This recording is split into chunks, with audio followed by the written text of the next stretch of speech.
Hello mga kaibigan, welcome ka sa ating channel kung saan ay maaari kang makuha ng kaalaman. Kaya mag-subscribe lamang po para sa mas marami pang video sa hinaharap. Kasama nyo ako sa iba't ibang mga kwento at ngayon ay sama-sama nating alamin kung sino nga ba talaga si Che Guevara. Ang taong kilala ang mukha at madalas makita sa mga poster, t-shirt, sombrero, pader at kung saan-saan pa. Noong June 14, 1928, isinilang sa lungsod ng Rosario, Argentina si Ernesto Guevara de la Serna na sa kalaunan ay mas makikilala sa pangalang Che Guevara. Si Ernesto ang panganay sa 5 magkakapatid. Ngunit bata pa lamang siya, nagkaroon na siya ng matinding asma kaya napilitan ng kanyang pamilya na lumipat sa bayan ng Altagracia kung saan mas malamig at mas malinis ang hangin. Sa kanyang murang edad, mahilig na siyang magbasa ng kasaysayan, panitikan, filosofiya, agham at geografiya na siyang nagpalawak ng kanyang imahinasyon at pagnanais na makita ang iba't ibang bahagi ng mundo. Naging interesado rin siya sa mga akda ng mga pilosopo at manunulat tulad ni Karl Marx. Sa kanyang mga taon bilang teenager, unti-unti niyang napansin ang malaking agwat ng pamumuhay ng mayayaman at mahihirap sa Argentina. Doon, nagsimula na siyang magtanong kung bakit may mga taong sagana sa lahat ng bagay habang ang iba naman ay halos walang makain. Matapos ang kanyang pag-aaral sa high school noong 1947, pumasok si Ernesto sa University of Buenos Aires upang kumuha ng kursong medisina. Bago pa man siya makatapos ng pag-aaral, noong 1951 kasama ang kanyang matalik na kaibigan na si Alberto Granado, napagpasyahan niyang maglakbay sa iba't ibang bansa sa South America gamit ang isang lumang motorsiklo. Doon, mas lalong nahubog ang kanyang pananaw tungkol sa mundo. Pagsapit ng January 1952, mula Argentina nagsimulang tahakin nila Guevara ang libu-libong kilometro sa iba't ibang bansa ng South America. Ang una nilang pinuntahan ay ang Chile. Dito unang nasilayan ni Ernesto ang matinding kahirapan ng maraming manggagawa. Mula sa Chile, nagtungo sila sa Peru. Dito naman siya nagkaroon ng matinding karanasan nang bumisita siya sa San Pablo Leper Colony.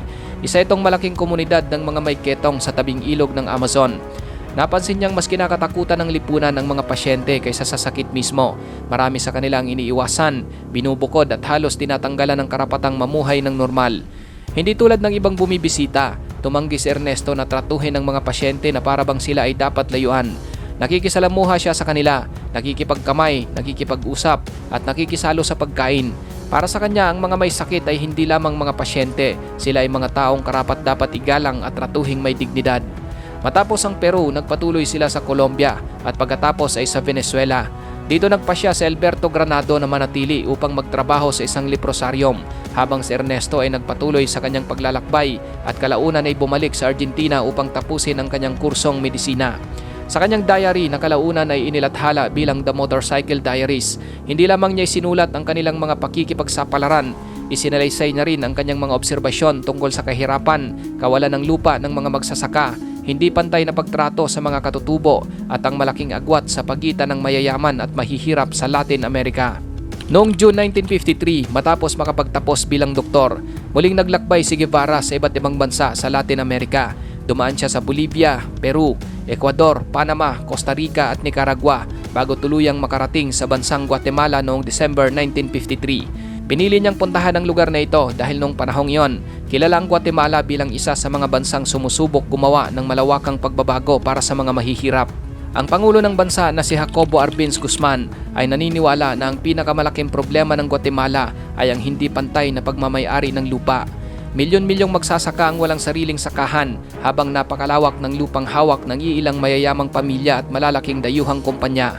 Marami sa mga lupang ito ay hindi naman ginagamit sa pagsasaka. Dahil dito, isinulong ni Arbenz ang isang reformang kilala bilang Decree 900 o ang Agrarian Reform Law. Sa ilalim ng batas na ito, maaring kunin ng gobyerno ang mga malalawak na lupang hindi ginagamit at bayaran ng may-ari batay sa halagang idineklara nito sa buwis. Pagkatapos nito, ipamamahagi ang lupa sa mga magsasakang walang sariling sakahan. Bagamat maganda ang layunin ni Arbenz, hindi lahat ay natuwa sa kanyang plano at isa sa mga pinakamalaking maapektuhan ay ang United Fruit Company, isang higanteng kumpanyang Amerikano na noon ay nagmamay-ari ng napakalawak na lupain sa Guatemala at iba pang bansa sa Central America. Napakarami ng lupang hawak ng United Fruit Company at ang malaking bahagi nito ay hindi naman ginagamit. Dahil dito, kabilang ang ilan sa mga lupain nito sa maaaring kunin ng gobyerno sa ilalim ng reforma.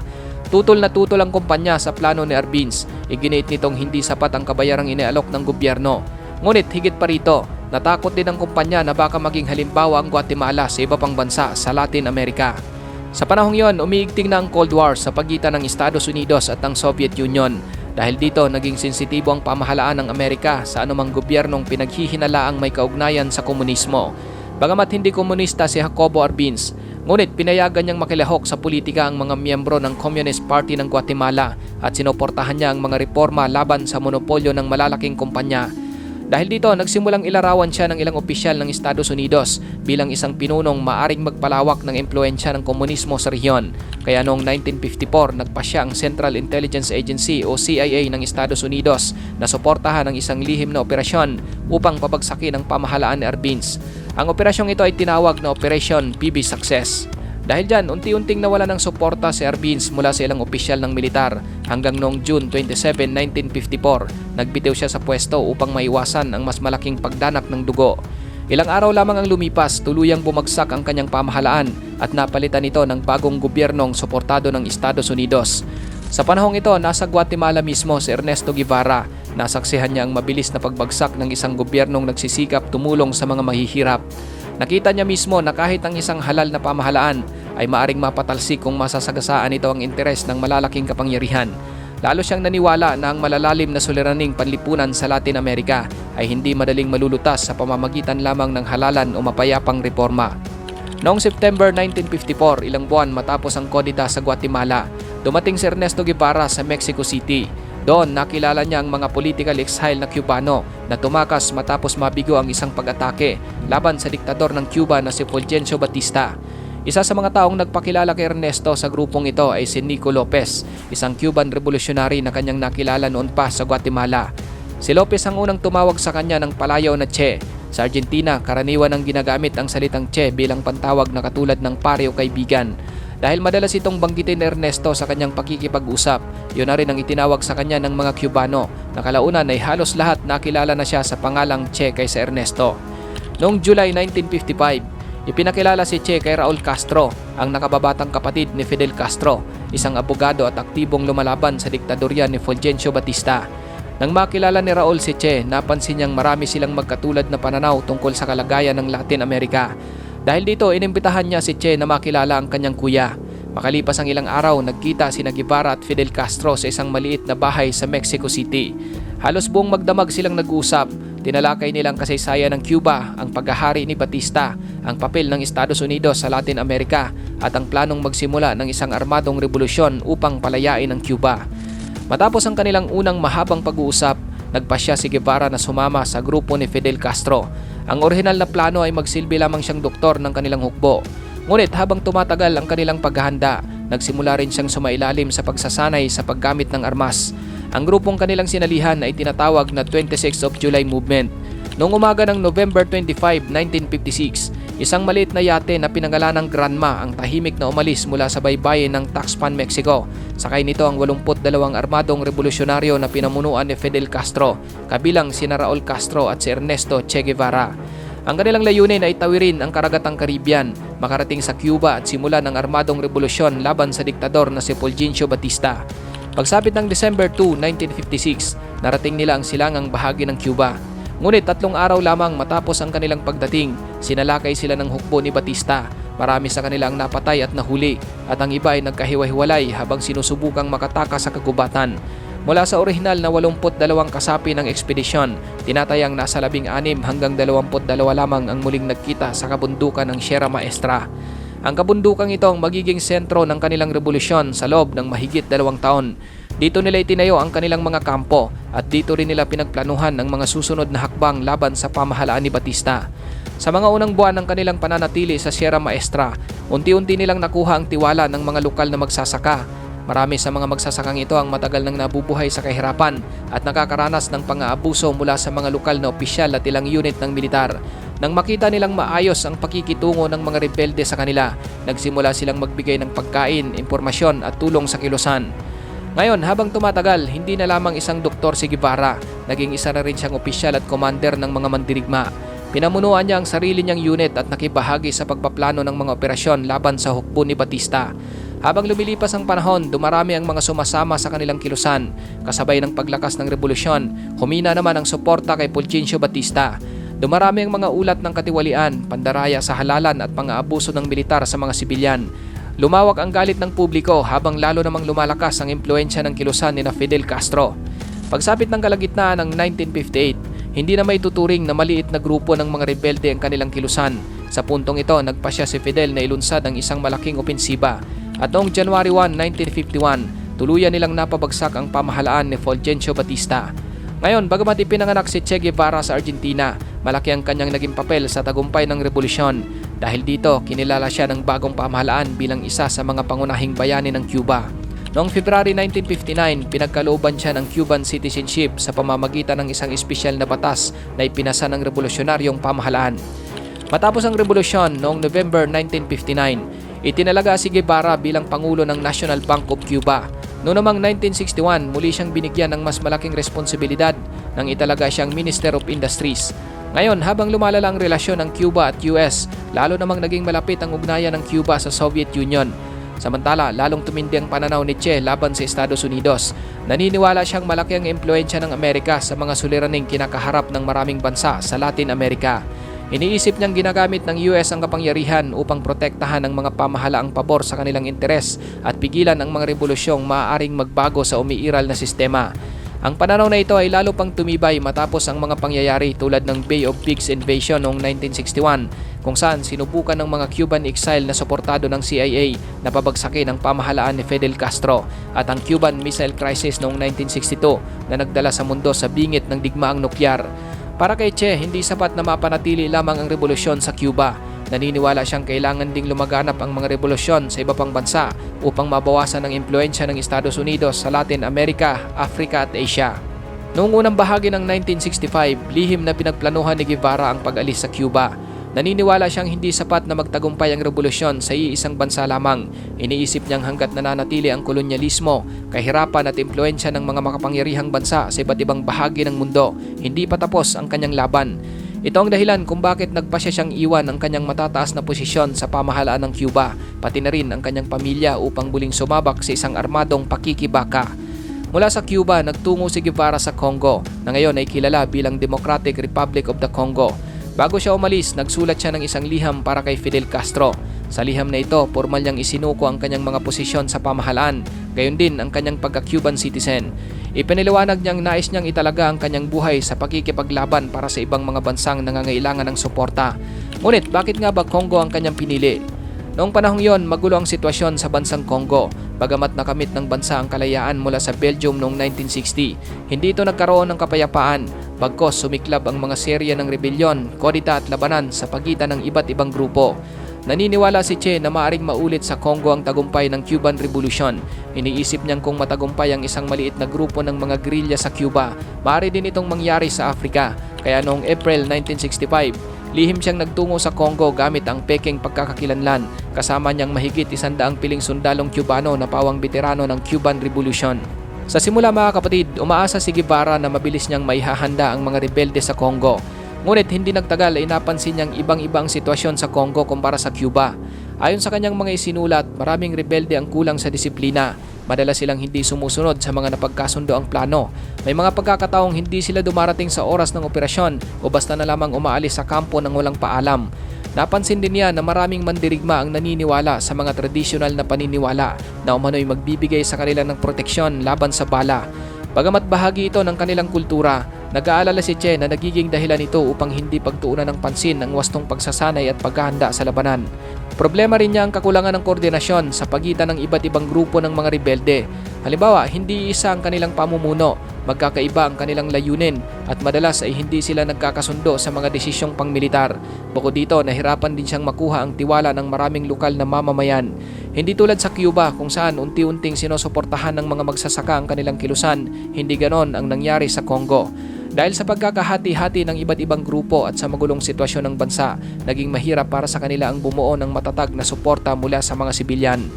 Noong November 1965, matapos ang halos 7 buwan ng pagkikipaglaban, nagpasya si Guevara na wakasan ang operasyon at lihim na umalis ng Congo kasama ang mga natitirang Cubano.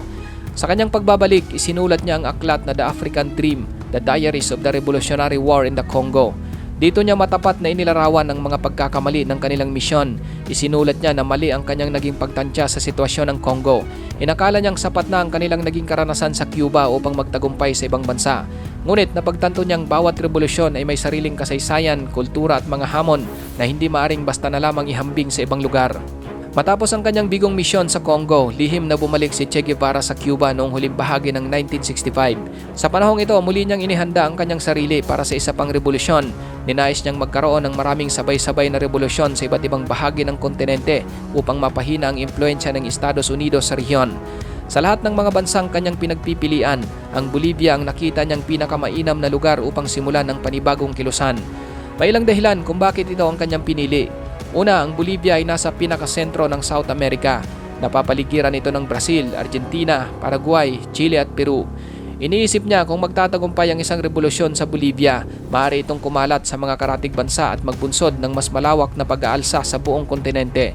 Noong October 1966, lihim na pumasok si Guevara sa Bolivia.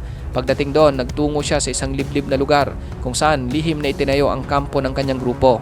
Sa simula, umaasa si Che na mauulit ang nangyari sa Cuba. Inakala niyang sosuporta rin sa kanila ang mga lokal na magsasaka at unti-unting lalaki ang kanilang hukbo. Ngunit nagkamali siya, hindi tulad ng mga magsasaka sa Sierra Maestra. Karamihan sa mga magsasaka sa Bolivia ay hindi sumama sa kanyang kilusan. Maraming dahilan kung bakit. Una, hindi nila kilala si Che Guevara. Isa lamang siyang dayuhang dumating na may dalang armas at nagsasabing nais niyang baguhin ang kanilang bansa. Ikalawa, ibang kalagayan ng Bolivia kumpara sa Cuba. Matapos ang Rebolusyong Bolivia noong 1952, maraming magsasaka ang nabigyan ng sariling lupain sa pamamagitan ng reforma sa lupa. Dahil dito, hindi ganoon kalakas ang kanilang pagnanais na sumali sa isang panibagong armadong revolusyon. Natatakot din ang maraming residente sa hukbo ng Bolivia. Alam nilang kapag natuklasang tumutulong sila sa mga rebelde, maaari silang arestuhin, pahirapan o mapatay. Dahil dito, mas pinili ng marami na lumayo sa kilusan kaysa makisangkot sa labanan. Habang lumilipas ang mga buwan, lalong humihirap ang sitwasyon ng grupo ni Che Guevara. Samantala, nagsimulang makatanggap ng mga ulat ang pamahalaan ng Bolivia tungkol sa presensya ng isang armadong grupo sa kanilang kabundukan. Isa pa, dahil sa lumalawak na tensyon ng Cold War, nag-aalala ang Estados Unidos na maaring magkaroon ng panibagong matagumpay na revolusyon sa Latin America katulad ng nangyari sa Cuba. Dahil dito, nagbigay ng suporta ang CIA sa pamahalaan ng Bolivia. Habang lumiliit ang kanilang grupo ni Guevara, lalo namang lumalawak ang operasyon ng hukbo ng Bolivia. Unti-unti ring nakatanggap ang militar ng impormasyon mula sa ilang lokal na residente tungkol sa mga lugar na kanilang pinagdaraanan. Bukod dito, nakahuli rin ang hukbo ng ilang kasapi ng kilusan at nakakuha ng mahahalagang dokumento na nakatulong upang matukoy ang direksyon ng kanilang paggalaw. Habang tumatagal, lalong sumisikip ang mundo ng grupo ni Che. Sa kanyang Bolivian diary, makikita ang unti-unti niyang pag-aalala. Halos araw-araw niyang isinusulat ang kakulangan sa pagkain, ang pagkapagod ng kanyang mga kasama, ang lumalalang kondisyon ng kanyang asma at ang hirap nilang makahanap ng ligtas na lugar. Noong umaga ng October 8, 1967, darating ng grupo ang isang makitid na bangin na tinatawag na Quebrada del Oro, malapit sa maliit na nayon ng La Higuera. Hindi niya alam na matagal na silang sinusubaybayan ng 2nd Ranger Battalion ng Bolivian Army, isang espesyal na unit na sinanay ng US Army Special Forces bilang bahagi ng kampanya laban sa mga gerilya. Sa parehong araw, bandang tanghali, sumiklab ang matinding putukan. Marami sa kanilang napatay habang sinusubukang makatakas sa masukal na bangin. Sa gitna ng labanan, tinamaan si Guevara sa kanyang kanang binti. Nagtamo rin siya ng sugat sa braso at nagkaroon ng mga galos sa katawan habang sinusubukang makalayo sa putukan. Dahil sa kanyang mga sugat, pagod at matinding asma, hindi na niya kayang ipagpatuloy ang pagtakbo. Nadakip siya at agad na dinala sa kalapit na nayon ng La Higuera. Pagdating sa La Higuera, ikinulong siya sa isang maliit na silid-aralan ng lumang paaralan sa baryo. Doon siya pinaupo habang nakatali ang kanyang mga kamay. Sugatan siya, marumi ang kanyang damit at halatang pagod na pagod. Pagsapit ng umaga ng October 9, 1967, nanatiling nakakulong si Che Guevara. Habang maigpit siyang binabantayan ng mga sundalo, wala pa ring opisyal na pahayag kung ano ang kanyang magiging kapalaran. Sa kabisera ng Bolivia, nagsimula namang magpulong ang mga matataas na opisyal ng pamahalaan at militar. Nang makumpirmang si Che Guevara ang kanilang buhay na nahuli, nagpasya ang pamahalaan na huwag na siyang litisin.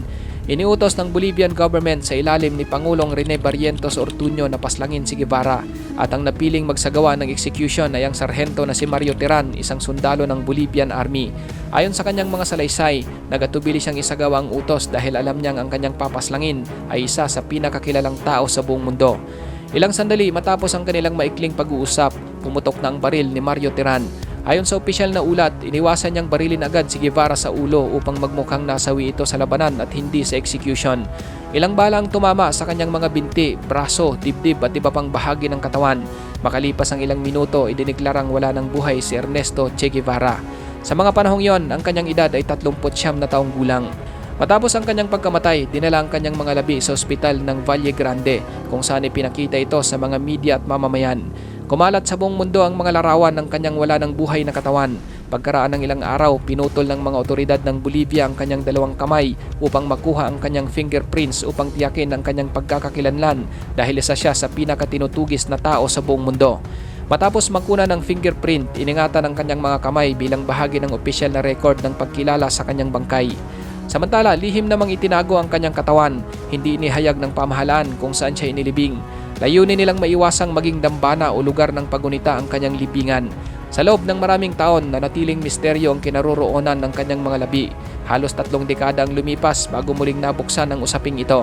Noong 1995, isang retiradong opisyal ng Bolivian Army ang nagsiwalat ng pinaniniwalaang lokasyon ng lihim na libingan. Dahil dito, nagsimula ang masusing paghahanap ng mga forensic expert mula sa Bolivia, Cuba at Argentina. At noong June 1997, natagpuan ang isang mass grave malapit sa lumang paliparan ng Valle Grande. Sa pamamagitan ng forensic examination, dental records at iba pang ebidensya, kinilala ng mga eksperto ang isa sa mga kalansay bilang kay Che Guevara. Pagkaraan ng ilang linggo, inilipad ang kanyang mga labi pabalik sa Cuba. Noong October 17, 1997, 30 taon matapos ang kanyang pagkamatay, muling inilibing si Che Guevara sa isang espesyal na mausoleum sa lungsod ng Santa Clara, ang parehong lungsod kung saan niya nakamit ang kanyang pinakamalaking tagumpay sa panahon ng Cuban Revolution. Libo-libong tao ang dumalo sa seremonya. Naroon ang mga veterano ng revolusyon, mga opisyal ng pamahalaan at ang kanyang matagal ng kasama na si Fidel Castro. Dito rin mabilis na kumalat ang kanyang larawan sa iba't ibang bansa, ang larawang kuha ng Cuban photographer na si Alberto Curda. Sa simula, hindi ganong napansin ang litrato, kinopya ito ng mga artist, inilimbag sa mga poster at ginamit ng iba't ibang kilusang panlipunan bilang simbolo ng paglaban at pagbabago. Isa sa pinakamalaking dahilan kung bakit lalo itong sumikat ay ang likhang sining ng Irish artist na si Jim Fitzpatrick na gumawa ng isang high contrast na bersyon ng larawan. Ang estilong ito ang naging batayan ng karamihan sa mga imaheng nakikita natin ngayon sa t-shirt, sticker at iba pang produkto. Sa paglipas ng panahon, ang mukha ni Guevara ay hindi na lamang naging larawan ng isang tao, naging simbolo ito ng revolusyon. Ngunit dito rin nagsimula ang isang nakakalokong kaganapan. Si Che Guevara ay isang taong matinding tumututol sa labis na komersyalismo at kapitalismo, pero ang kanyang mukha ay isa sa mga pinakaginagamit na disenyo sa komersyal na produkto sa buong mundo. Mula sa mga t-shirt at mug hanggang sa mga keychain at souvenir, kumikita ang maraming negosyo gamit ang kanyang larawan. Isang bagay na malamang ay taliwas sa kanyang sariling paniniwala nung siya ay nabubuhay pa. Sa Cuba mga kapatid, nananatiling isa si Che sa pinakamahalagang bayani ng bansa. Itinuturo ang kanyang buhay sa mga paaralan. Matatagpuan ang kanyang mga larawan sa mga gusali ng pamahalaan, museo at mga pampublikong lugar. Ang kanyang mausoleum sa Santa Clara ay dinarayo ng libu-libong turista at taga-suporta bawat taon. Naging simbolo siya ng katapangan, sakripisyo at katapatan sa kanilang revolusyon. Isa siyang tao na iniwan ng komportabling buhay upang ipaglaban ang kanyang mga pinaniniwalaan. Para sa kanyang mga taga-suporta, isa siyang simbolo ng paglaban sa diktadura, kolonyalismo at hindi pagkakapantay-pantay. Maraming mga estudyante, aktivista at progresibong kilusan ang humahanga sa kanyang dedikasyon at paninindigan. Subalit para sa kanyang mga kritiko, hindi maaring ihiwalay ang kanyang imahe sa mga kontrobersiyang kinakaharap niya.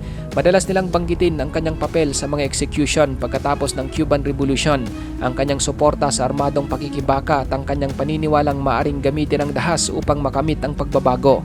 Dahil dito hanggang ngayon ay hindi nagkakaisang pananaw ng mundo tungkol kay Che Guevara. May mga historiador na inilalarawan siya bilang isang idealistang handang ibuwis ang lahat para sa kanyang mga paniniwala. Mayroon namang nagsasabing isa siyang revolusyonaryong hindi sapat na isaalang-alang ang halaga ng buhay ng tao sa gitna ng armadong pakikibaka. Parehong may mga dokumento, aklat at testimonya na ginagamit upang suportahan ang magkabilang pananaw. Marahil ito ang dahilan kung bakit nananatiling buhay ang kanyang pangalan hanggang ngayon. Hindi lamang dahil sa kanyang mga nagawa, kundi dahil patuloy niyang hinahamon ang bawat henerasyon na pag-isipan ang mahihirap na tanong tungkol sa kapangyarihan, revolusyon, kalayaan at katarungan. Ikaw kapatid, ano ang masasabi mo sa bidyong ito?